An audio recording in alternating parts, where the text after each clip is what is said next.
From the macabre minds of Laughing Devil Production comes another story from the Nightshade Diary. You know what that means. Check under the bed and make sure no one or nothing is there. Is the closet door securely shut? Then leave your disbelief behind, amp up your imagination, and hang on tight for another ride into terror and mystery. And like all good horror stories, just imagine it's a dark and stormy night. And remember, screaming like a little girl is permitted.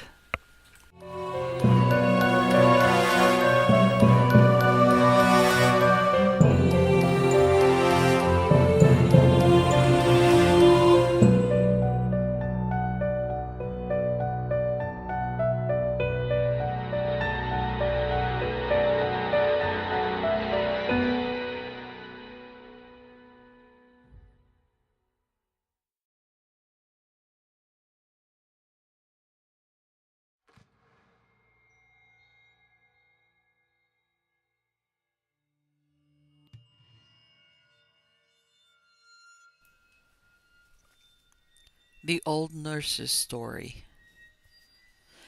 You know, my dears, that your mother was an orphan and an only child, and I dare say you have heard that your grandfather was a clergyman up in Westmoreland, where I come from.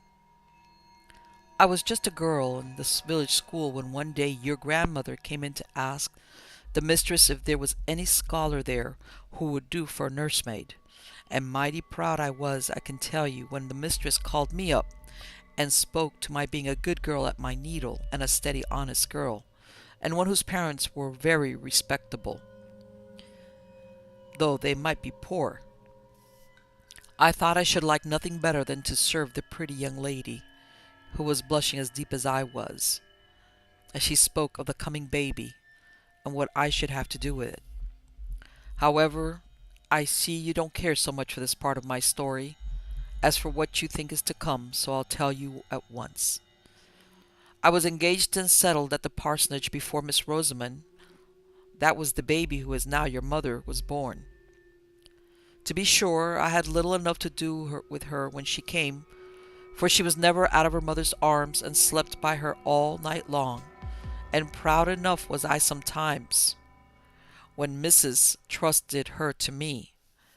There never was such a baby before or since, though you've all been fine enough in your turns, but for sweet, winning ways, you've none of you come up to your mother. She took after her mother, who was a real lady born, a Miss Furnivall, a granddaughter of Lord Furnivall's in Northumberland. I believe she had neither brother nor sister, and had been brought up in my lord's family till she had married your grandfather, who was a curate, son to a shopkeeper in Carlisle, but a clever fine gentleman as ever was, and one who was a right down hard worker in his parish, which was very wide and scattered all abroad over the Westmoreland Falls. When your mother, little Miss Rosamond, was about 4 or 5 years old, both her parents died in a fortnight, one right after the other. Ah, that was a sad time. My pretty young mistress and me was looking for another baby, when my master came home from one of his long rides, wet and tired, and took the fever he died of. And then she never held up her head again, but just lived to see her dead baby, and have it laid on her breast before she sighed away her life. My mistress had asked me, on her deathbed, never to leave Miss Rosamond, but if she had never spoken a word, I would have gone with the little child to the end of the world. The next thing, and before we had well stilled our sobs, the executors and guardians came to settle the affairs. They were my poor young mistress's own cousin, Lord Furnivall, and Mr. Esthwaite, my master's brother, a shopkeeper in Manchester, not so well to do then as he was afterwards, and with a large family rising about him. Well, I don't know if it were their settling, or because of a letter my mistress wrote on her deathbed to her cousin, my lord, but somehow it was settled that Miss Rosamond and me were to go to Furnivall Manor house in Northumberland, and my lord spoke as if it had been her mother's wish that she should live with his family, and as he had no objections, for that one or two more or less could make no difference in so grand a household. So though that was not the way in which I should have wished the coming of my bright and pretty pet to have been looked at, who was like a sunbeam in any family, be it never so grand, I was well pleased that all the folks in the dale should stare and admire, when they heard that I was going to be young lady's maid at my Lord Furnival's, at Furnival Manor. But I made a mistake in thinking we were to go and live where my lord did. It turned out that the family had left Furnival Manor House 50 years or more. I could not hear that my poor young mistress had ever been there, though she had been brought up in the family, and I was sorry for that, for I should have liked Miss Rosamond's youth to have passed where her mother had been. My lord's gentleman, from whom I asked so many questions as I durst, said that the manor house was at the foot of the Cumberland Fells and in a very grand place, that an old Miss Furnival, a great aunt of my lord's, lived there, with only a few servants, but that it was a very healthy place, and my lord had thought that it would suit Miss Rosamond very well for a few years, and that her being there might perhaps amuse his old aunt. I was hidden by my lord to have Miss Rosamond's things ready by a certain date. He was a stern, proud man, as they say all the Lords Furnivals were, and he never spoke a word more than was necessary. Folk did say he had loved my young mistress, but that because she knew that his father would object, she would never listen to him, and married Mr. Esthwaite, but I don't know.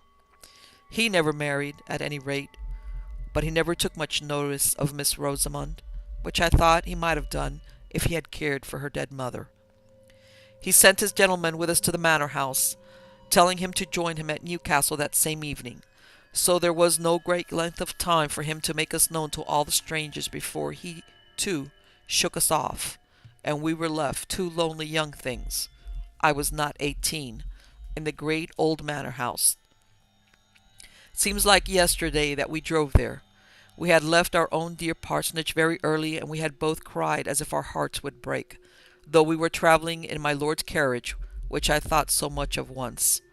And now it was long past noon on a September day, and we stopped to change horses for the last time at a little smoky town, all full of colliers and miners. Miss Rosamond had fallen asleep, but Mr. Henry told me to waken her, that she might see the park and the manor house as we drove up. I thought it rather a pity, but I did what he bade me, for fear he should complain of me to my lord. We had left all signs of a town or even a village, and were then inside the gates of a large wild park, not like the parks here in the north, but with rocks and the noise of running water, and gnarled thorn trees, and old oaks all white and peeled with age. The road went up about 2 miles, and then we saw a great and stately house, with many trees close around it, so close that in some places their branches dragged against the walls when the wind blew, and some hung broken down, for no one seemed to take much charge of the place, to lop the wood, or to keep the moss-covered carriageway in order. Only in front of the house all was clear. The great oval drive was without a weed, and neither tree nor creeper was allowed to grow over the long, many-windowed front, at both sides of which a wing projected, which were each the ends of other side fronts, for the house, although it was so desolate, was even grander than I expected. Behind it rose the fells, which seemed unenclosed and bare enough, and on the left hand of the house, as you stood facing it, was a little old-fashioned flower garden, as I found out afterwards. A door opened out upon it from the west front. It had been scooped out of the thick dark wood for some old Lady Furnival, but the branches of the great forest trees had grown and overshadowed it again, and there were very few flowers that would live there at that time. When we drove up to the great front entrance, we went into the hall. I thought we should be lost, it was so large and vast and grand. There was a chandelier, all of bronze, hung down from the middle of the ceiling, and I had never seen one before, and looked at it all in amaze. Then at one end of the hall was a great fireplace, as large as the sides of the house in my country, with massy andirons and dogs to hold the wood, and by it were heavy old-fashioned sofas. At the opposite end of the hall, to the left as you went in, on the western side, was an organ built into the wall, and so large that it filled up the best part of that end. Beyond it on the same side was a door, and opposite, on each side of the fireplace, were also doors leading to the east front, but those I never went through as long as I stayed in the house, so I can't tell you what lay beyond. The afternoon was closing in, and the hall, which had no fire lighted in it, looked dark and gloomy, but we did not stay there a moment. The old servant who had opened the door for us bowed to Mr. Henry and took us in through the door at the further side of the great organ, and led us through several smaller halls and passages into the west drawing-room, where he said that Miss Furnivall was sitting. Poor little Miss Rosamond held very tight to me, as if she were scared and lost in that great place, and as for myself, I was not much better. The west drawing-room was a very cheerful-looking, with a warm fire in it, and plenty of good comfortable furniture about. Miss Furnivall was an old lady not far from 80, I should think, but I do not know. She was thin and tall, and had a face as full of fine wrinkles as if they had been drawn all over it with a needle's point. Her eyes were very watchful, to make up, I suppose, for being so deaf as to be obliged to use a trumpet. Sitting with her, working at the same great piece of tapestry, with Mrs. Stark, her maiden companion, and almost as old as she was. She had lived with Miss Furnivall ever since they were both young, and now she seemed more like a friend than a servant. She looked so cold and grey and stony, as if she had never loved or cared for anyone, and I don't suppose she did care for anyone, except her mistress, and owing to the great deafness of the latter, Mrs. Stark treated her very much as if she were a child. Mr. Henry gave some message from my lord, and then he bowed good-bye to us all, taking no notice of my sweet little Miss Rosamond's outstretched hand, and left us standing there, being looked at by the two old ladies through their spectacles. I was right glad when they rung for the old footman who had shown us in at first, and told him to take us to our rooms. So we went out of that great drawing-room and into another sitting-room, and out of that, and then up a great flight of stairs and along a broad gallery, which was something like a library, having books all down one side and windows and writing tables all down the other, till we came to our rooms, which I was not sorry to hear were just over the kitchens, for I began to think that I should be lost in that wilderness of a house. There was an old nursery that had been used for all the little lords and ladies long ago, with a pleasant fire burning in the grate, and the kettle boiling on the hob, and tea things spread out on the table, and out of that room was the night nursery, with a little crib for Miss Rosamond close to my bed, and old James called up Dorothy, his wife, to bid us welcome, and both he and she were so hospitable and kind that by and by Miss Rosamond and me felt quite at home, and by the time tea was over she was sitting on Dorothy's knee and chattering away as fast as her little tongue could go. I soon found out that Dorothy was from Westmoreland, and that bound her and me together, as it were, and I would never wish to meet with kinder people than were old James and his wife. James had lived pretty nearly all his life in my lord's family, and thought there was no one so grand as they. He even looked down a little on his wife, because till he had married her she had never lived in any but a farmer's household. But he was very fond of her, as well he might be. They had one servant under them to do all the rough work. Agnes they called her, and she and me and James and Dorothy, with Miss Furnivall and Mrs. Stark, made up the family, always remembering my sweet little Miss Rosamond. I used to wonder what they had done before she came, they thought so much of her now. Kitchen and drawing-room, it was all the same. The hard, sad Miss Furnivall and the cold Mrs. Stark looked pleased when she came fluttering in like a bird, playing and pranking hither and thither with a continual murmur and pretty prattle of gladness. I am sure they were sorry many a time when she flitted away into the kitchen, though they were too proud to ask her to stay with them, and were a little surprised at her taste. Though to be sure, as Mrs. Stark said, it was not to be wondered at, remembering what stock her father had come of. The great old rambling house was a famous place for little Miss Rosamond. She made expeditions all over it with me at her heels, all except the east wing, which was never opened, and whither we never thought of going. But in the western and northern part was many a pleasant room full of things that were curiosities to us, though they might not have been to people who had seen more. The windows were darkened by the sweeping boughs of the trees, and the ivy which had overgrown them, but in the green gloom we could manage to see old china jars and carved ivory boxes, and great heavy books, and above all, the old pictures. Once I remember my darling would have Dorothy go with us and to tell us who they all were, for they were all portraits of some of my lord's family, though Dorothy could not tell us the names of every one. We had gone through most of the rooms when we came to the old state drawing room over the hall, and there was a picture of Miss Furnivall, or, as she was called in those days, Miss Grace, for she was the younger sister.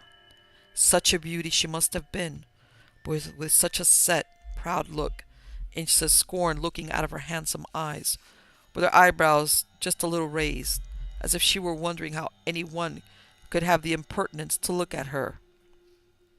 And her lip curled at us, as we stood there gazing.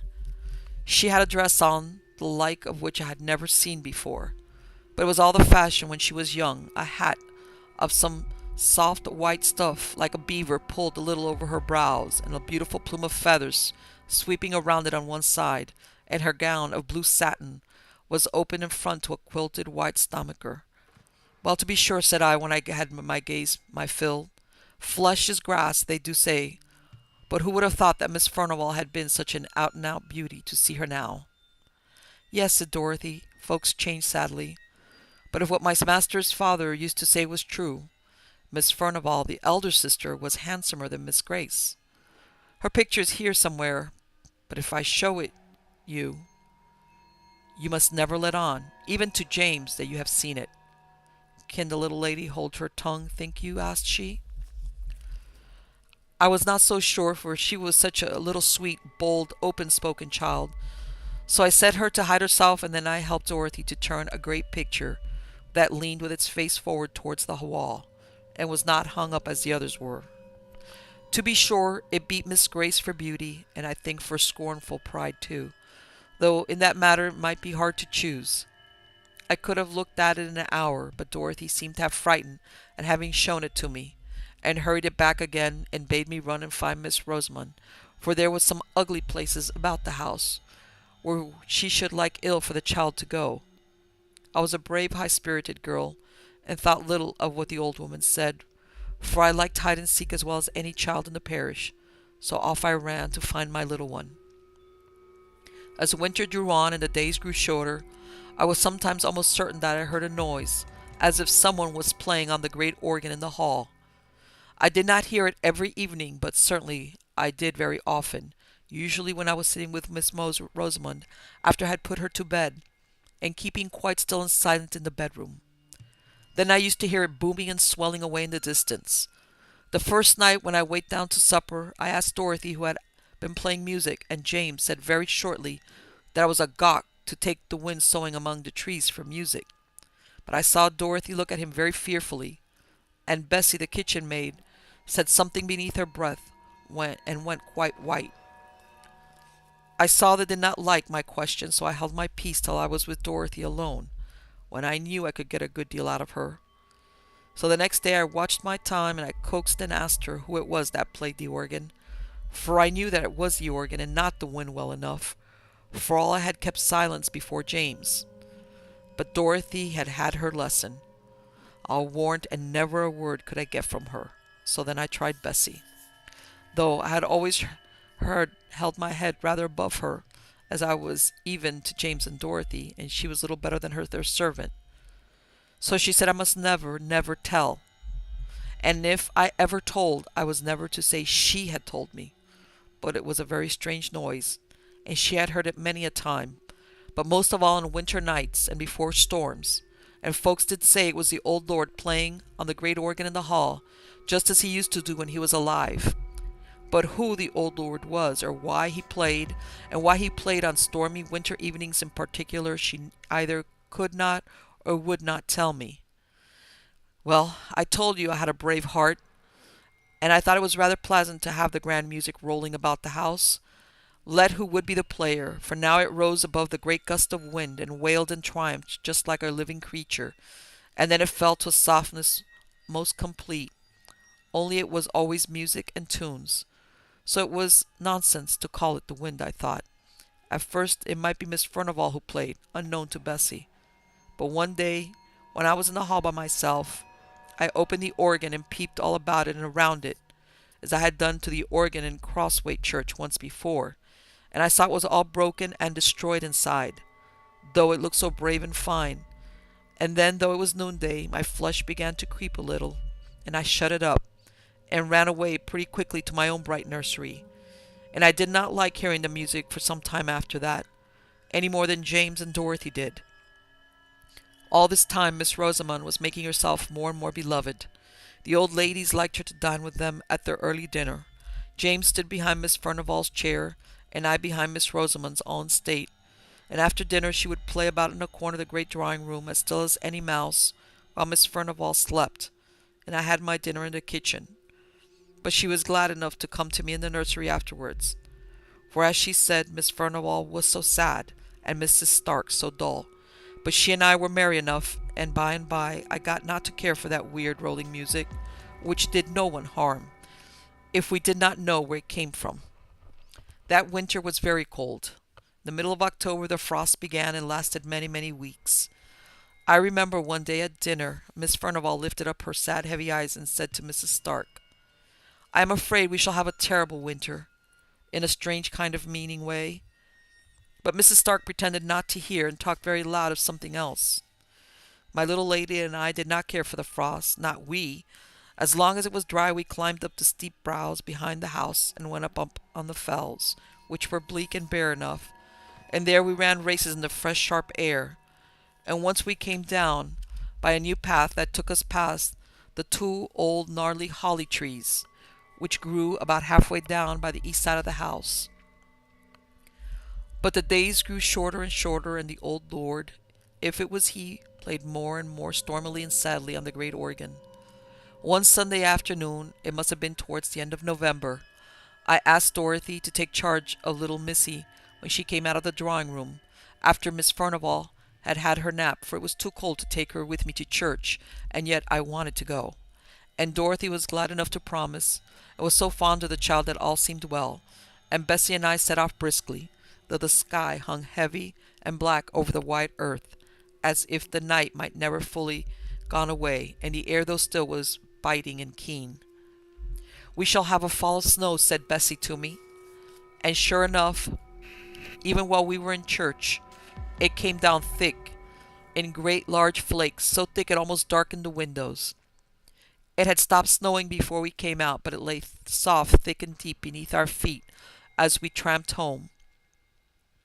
Before we got to the hall the moon rose, and I think it was lighter then, what with the moon and what with the white dazzling snow, than it had been when we went to church between 2 and 3 o'clock. I have not told you that Miss Furnivall and Mrs. Stark never went to church. They used to read the prayers together in their quiet, gloomy way. They seemed to feel that Sunday very long without their tapestry work to be busy at. So, when I went to Dorothy in the kitchen to fetch Miss Rosamond and take her upstairs with me, I did not much wonder when the old woman told me that the ladies had kept a child with them, and that she had never come to the kitchen, as I had bidden her, when she was tired of behaving pretty in the drawing-room. So I took off my things and went to find her and bring her to her supper in the nursery.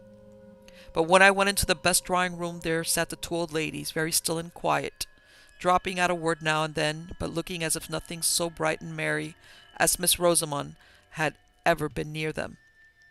Still, I thought she might be hiding from me. It was one of her pretty ways, and that she had persuaded them to look as if they knew nothing about her. So I went softly peeping under this sofa, and behind that chair, making believe I was sadly frightened at not finding her. "What's the matter, Hester?" said Mrs. Stark sharply. I don't know if Miss Furnivall had seen me, for as I told you, she was very deaf, and she sat quite still, idly staring into the fire, with her hopeless face. "I'm only looking for my little Rosie Posy," replied I, still thinking that the child was there and near me, though I could not see her. "Miss Rosamond is not here," said Mrs. Stark. "She went away more than an hour ago to find Dorothy." And she too turned and went on looking into the fire. My heart sank at this, and I began to wish I had never left my darling. I went back to Dorothy and told her. James was gone out for the day, but she and me and Bessie took lights and went up into the nursery first, and then we roamed over the great large house, calling and entreating Miss Rosamond to come out of her hiding place and not frighten us to death in that way. But there was no answer, no sound. "Oh," said I at last, "can she have gotten to the east wind and hidden there?"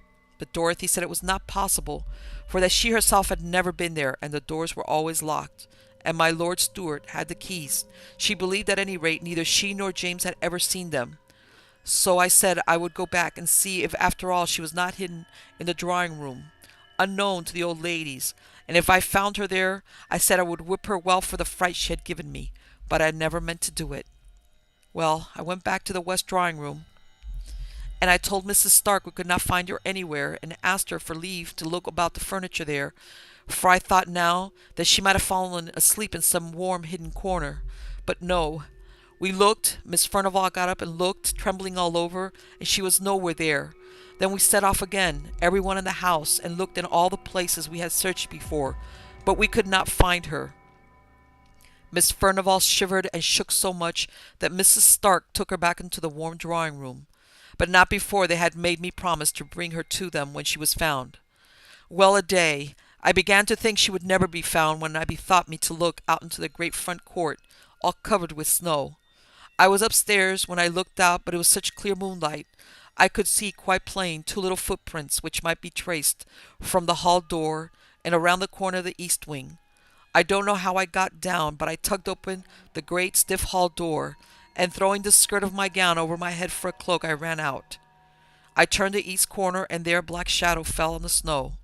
But when I came again into the moonlight, there was a little footmarks going up to the fells. It was bitter cold, so cold that the air almost took the skin off my face as I ran. But I ran on, crying to think how my poor little darling must be perished and frightened. I was within sight of the holly trees, when I saw a shepherd coming down the hill bearing something in his arms wrapped in his maud. He shouted to me and asked me if I had lost a bairn, and when I could not speak for crying, he bore towards me, and I saw my wee bairnie, lying still and white and stiff in his arms as if she had been dead. He told me he had been up the fells to gather in his sheep before the deep cold of night came on, and that under the holly trees, black marks on the hillside where no other bush was for miles around, he had found my little lady, my lamb, my queen, my darling, stiff and cold, in the terrible sleep which is frost begotten. Oh, the joy and the tears of having her in my arms once again, for I would not let him carry her, but took her, maud and all, into my own arms, and held her near my own warm neck and heart, and felt the life stealing slowly back again into her little gentle limbs. But she was still insensible when we reached the hall, and I had no breath for speech. We went in by the kitchen door. "Bring me the warming pan," said I, and I carried her upstairs and began undressing her by the nursery fire which Bessie had kept up. I called my little Lammy all the sweet and playful names I could think of, even while my eyes were blinded by my tears, and at length she opened her large blue eyes. Then I put her into her warm bed and sent Dorothy down to tell Miss Furnivall that all was well, and I made up my mind to sit by my darling's bedside the livelong night. She fell away into a sleep as soon as her pretty head had touched the pillow, and I watched her by her until morning light, when she awakened up bright and clear, or so I thought at first, and my dears, so I think now. She said that she had fancied that she should like to go to Dorothy, for that both the old ladies were asleep and it was very dull in the drawing room, and that as she was going through the west lobby she saw the snow through the high window falling, soft and steady, but she wanted to see it lying pretty and white on the ground. So she made her way into the great hall, and then going to the window she saw it bright and soft upon the drive. But while she stood there, she saw a little girl, not so old as she was, but so pretty, said my darling. And this little girl beckoned to me to come out, and oh, she was so pretty and so sweet, I could not choose but go. And then this other little girl had taken her by the hand, and side by side the two had gone around the east corner. "Now you are a naughty little girl in telling stories," said I. "What would your good mamma, that is in heaven, and never told a story in her life, say to her little Rosamond if she heard her, and I dare say she does, telling stories?" "Indeed, Hester," sobbed out my child, "I'm telling you true, indeed I am." "Don't tell me," said I, very stern. "I tracked you by your footmarks through the snow. They were only yours to be seen, and if you had had a little girl to go hand in hand with you up the hill, don't you think the footprints would have gone along with yours?" "I can't help it, dear, dear Hester," said she, crying. "If they did not, I never looked at her feet, but she held my hand fast and tight in her little one, and she was very, very cold. She took me up the fell path, up to the holly trees, and there I saw a lady weeping and crying. But when she saw me, she hushed up her weeping and smiled very proud and grand, and took me on her knee, and began to lull me to sleep, and that's all, Hester. But that is true, and my dear mamma knows it is, said she, crying. So I thought the child was in a fever, and pretended to believe her as she went over her story, over and over again, and always the same. At last Dorothy knocked at the door with Miss Rosamond's breakfast, and she told me the old ladies were down in the eating parlor, and they wanted to speak to me. They had both been into the night nursery the evening before, but it was after Miss Rosamond was asleep, so they only looked at her, not asked me any questions. I shall catch it, thought I to myself, as I went along the north gallery. And yet, I thought, taking out courage, it was in their charge I had left her. It's they that's to blame for letting her steal away unknown and unwatched. So I went in boldly and told my story. I told it all to Miss Furnivall, shouting it close to her ear. But when I came to the mention of the other little girl out in the snow, coaxing and tempting her out, and wheeling her up to the grand and beautiful lady by the holly tree, she threw her arms up, her old and withered arms, and cried aloud, "Oh, heaven, forgive! Have mercy!" Mrs. Stark took hold of her, roughly enough, I thought, but she was past Mrs. Stark's management, and spoke to me in a kind of wild warning and authority. "Hester, keep her from that child. It will lure her to her death. That evil child! Tell her it is a wicked, naughty child." Then Mrs. Stark hurried me out of the room, where indeed I was glad enough to go. But Miss Furnivall kept shrieking out, "Oh, have mercy! Wilt thou never forgive? It is many a long year ago." I was very uneasy in my mind after that. I durst never leave Miss Rosamond night or day, for fear lest she might slip off again after some fancy or other, and all the more because I thought I could make out that Miss Furnivall was crazy, from their odd ways about her, and I was afraid lest something of the same kind, which might be in the family, you know, hung over my darling.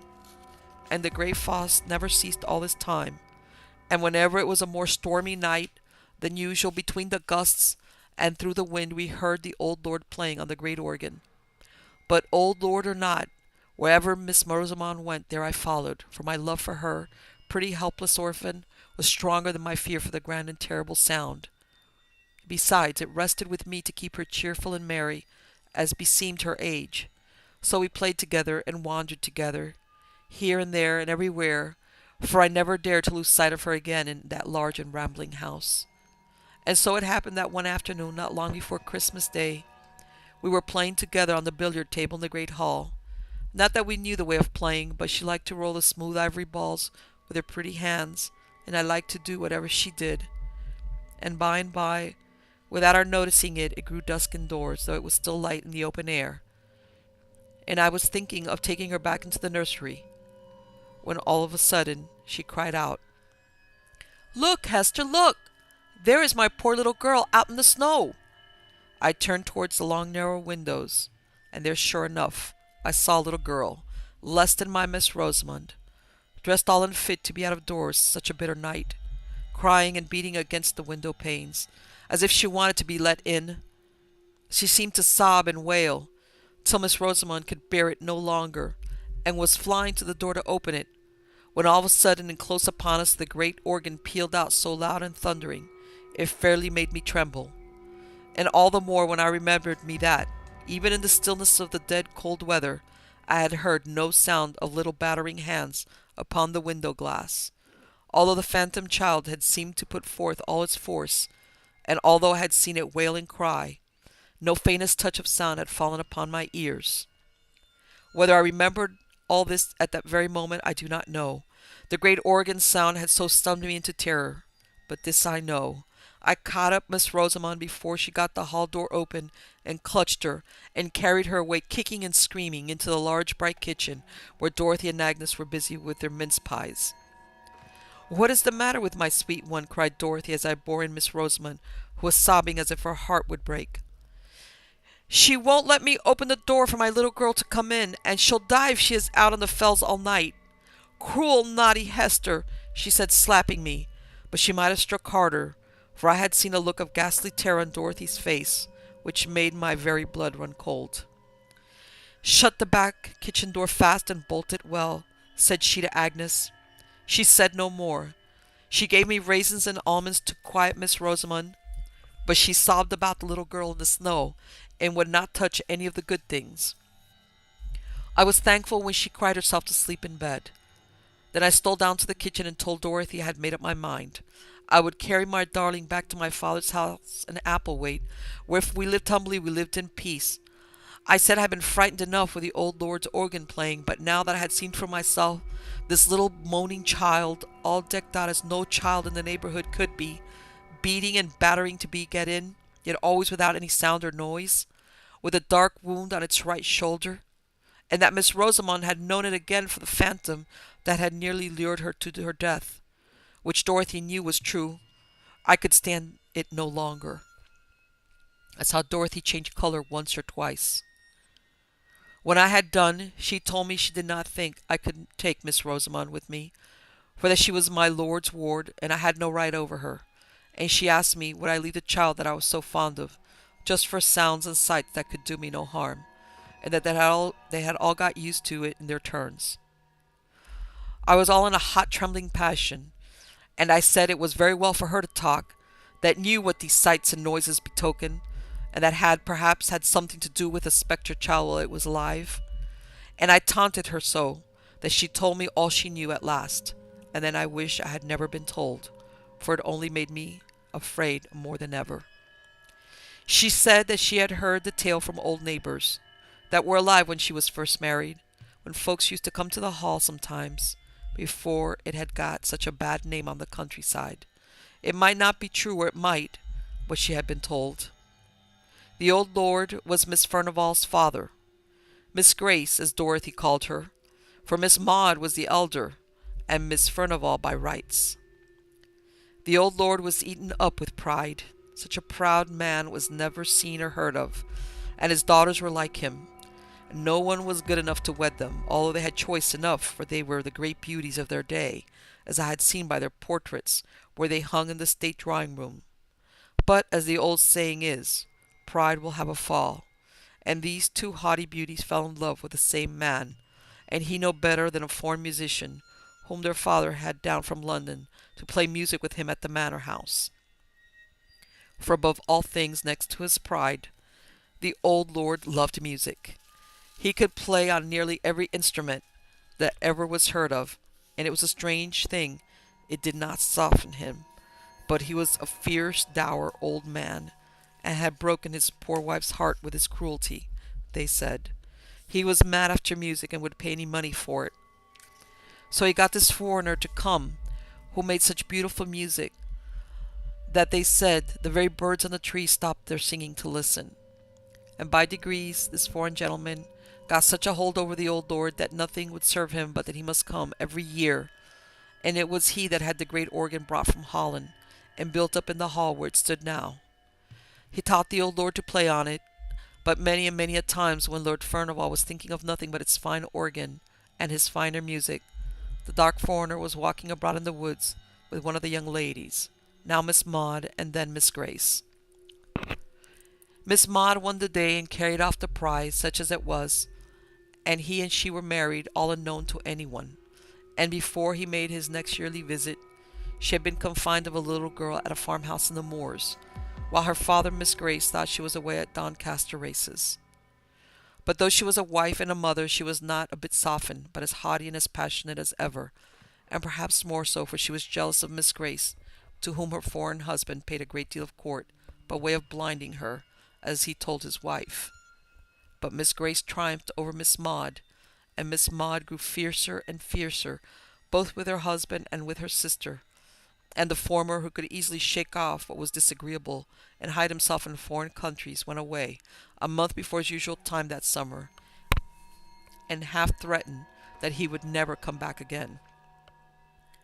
Meanwhile the little girl was left at the farmhouse, and her mother used to have her horse saddled and gallop wildly over the hills to see her once a week at the very least, for where she loved, and where she hated.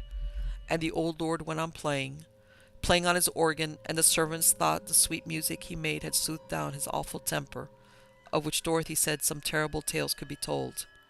He grew infirm too, and had to walk with a crutch, and his son, that was the present Lord Furnival's father, was with the army in America, and the other son at sea.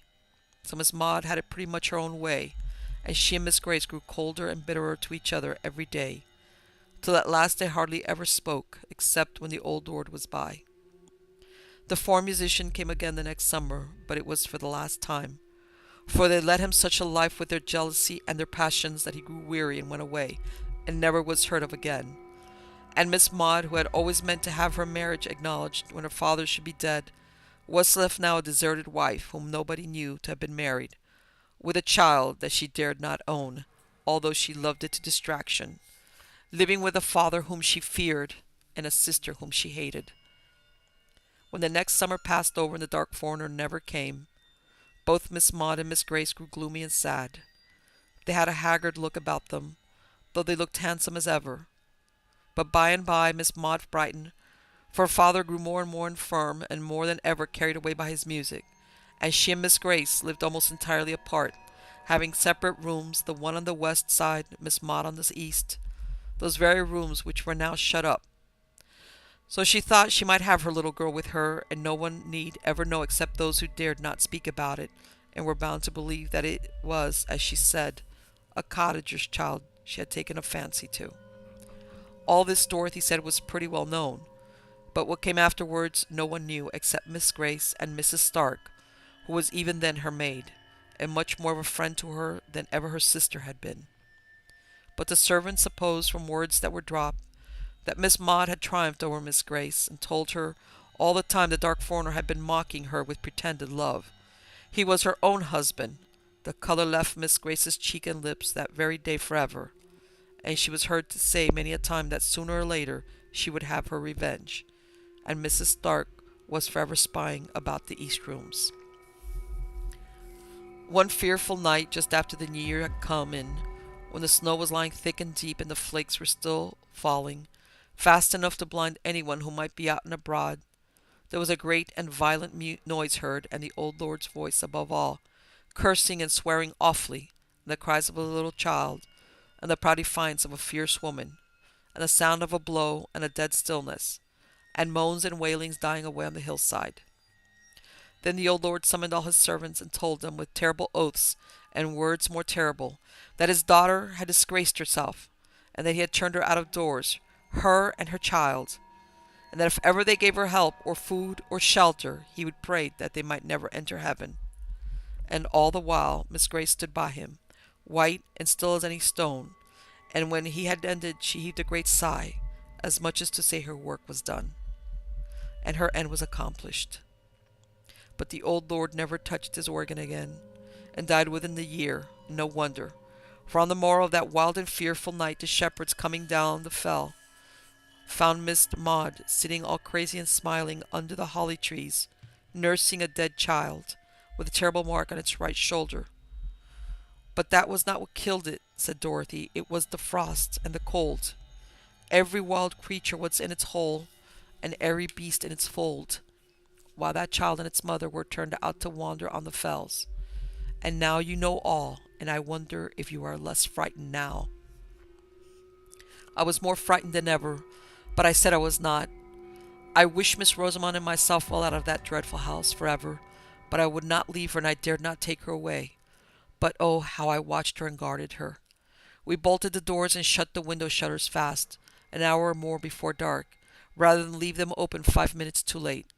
But my little lady still heard the weird child crying and mourning, and not all we could do or say could keep her from wanting to go to her, and let her in from the cruel wind and the snow. All this time I kept away from Miss Furnival and Mrs. Stark as much as ever I could, for I feared them. I knew no good could be about them, with their grey hard faces and their dreamy eyes, looking back into the ghastly years that were gone. But even in my fear I had a kind of pity for Miss Furnival at least. Those gone down to the pit can hardly have a more hopeless look than that which was ever on her face. At least I even got so sorry for her, who never said a word but what was quite forced from her, that I prayed for her, and I taught Miss Rosamond to pray for one who had done a deadly sin. but often when she came to those words, she would listen and start up from her knees and say, "I hear my little girl complaining and crying very sad. Oh, let her in, or she'll die." One night, just after New Year's Day had come at last, and the long winter had taken a turn as I had hoped, I heard the west drawing-room bell ring 3 times, which was the signal for me. I would not leave Miss Rosamond alone, for she was asleep, for the old lord had been playing wilder than ever, and I feared lest my darling should awaken to hear the spectre child. See her I knew she could not. I had fastened the windows too well for that. So I took her out of her bed and wrapped her in such outer clothing as were most handy, and carried her down to the drawing-room, where the old ladies sat at their tapestry work as usual. They looked up when I came in, and Mrs. Stark asked, quite astounded, why did I bring Miss Rosamond there out of her warm bed? I had begun to whisper, because I was afraid of her being tempted out while I was away by the wild child in the snow, when she stopped me short, with a glance at Miss Furnivall, and said Miss Furnivall wanted me to undo some work she had done wrong, and which neither of them could see to unpick. So I laid my pretty dear on the sofa, and sat down on a stool by them, and hardened my heart against them, as I heard the wind rising and howling.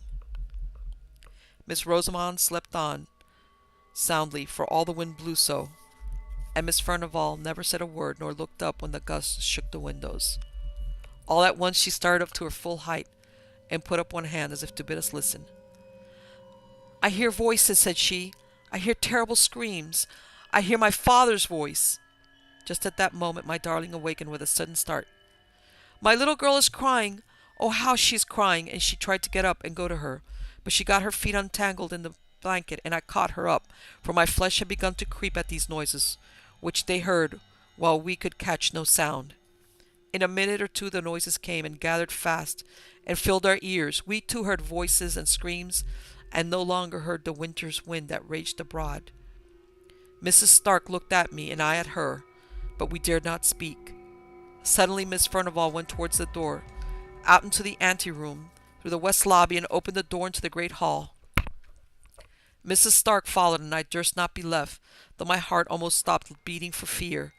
I wrapped my darling tight in my arms, and went out with them. In the hall the screams were louder than ever.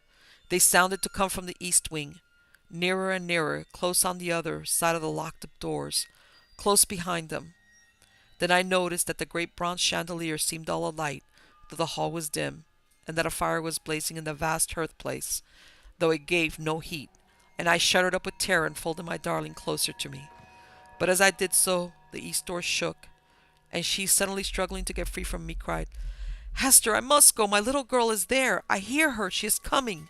Hester, I must go." I held her tight with all my strength. With a set will I held her. If I had died, my hands would have grasped her still. I was so resolved in my mind. Miss Furnivall stood listening, and paid no regard to my darling, who had got down to the ground, and whom I, upon my knees, now was holding with both arms clasped around her neck, she still striving and crying to get free. All at once the east door gave way with a thundering crash, as if torn open in a violent passion, and there came into that broad and mysterious light the figure of a tall old man with grey hair and gleaming eyes. He drove before him with many a relentless gesture of abhorrence a stern and beautiful woman with a little child clinging to her dress. "Oh, Hester, Hester," cried Miss Rosamond, "it's the lady below the holly trees, and my little girl is with her. Hester, Hester, let me go to her. They are drawing me to them. I feel them. I must go." Again she was almost convulsed by her efforts to get away, but I held her tighter and tighter, till I feared I should do her a hurt, but rather than let her go towards these terrible phantoms. They passed along towards the great hall door, where the winds howled and ravened for their prey, but before they reached that, the lady turned, and I could see that she defied the old man with a fierce and proud defiance. But then she quailed, and then she threw up her arms wildly and piteously to save her child, her little child, from a blow from his uplifted crutch. And Miss Rosamond was torn as by a power stronger than mine, and writhed in my arms and sobbed, for by this time the poor darling was growing faint. "They want me to go with them onto the fells. They are drawing me to them. Oh, my little girl, I would come, but cruel, wicked Hester holds me very tight." But when she saw the uplifted crutch, she swooned away, and I thanked God for it. Just at this moment, when the tall old man, his hair streaming as in the blast of a furnace, was going to strike the little shrinking child, Miss Furnivall, the old woman by my side, cried out, "Oh, father, father, spare the innocent child!" But just then we all saw, another phantom shape itself and grow clear out of the blue and misty light that filled the hall. We had not seen her till now, for it was another lady who stood by the old man, with a look of relentless hate and triumphant scorn. That figure was very beautiful to look upon, with a soft white hat drawn down over the proud brows, and a red and curling lip. It was dressed in an open robe of blue satin. I had seen that figure before. It was a likeness of Miss Furnivall in her youth, and the terrible phantoms moved on, regardless of old Miss Furnivall's wild entreaty. And the uplifted crutch fell on the right shoulder of the little child, and the younger sister looked on stony and deadly serene.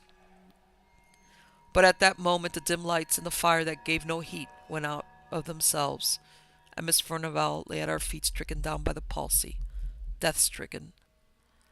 Yes, she was carried to her bed that night, never to rise again.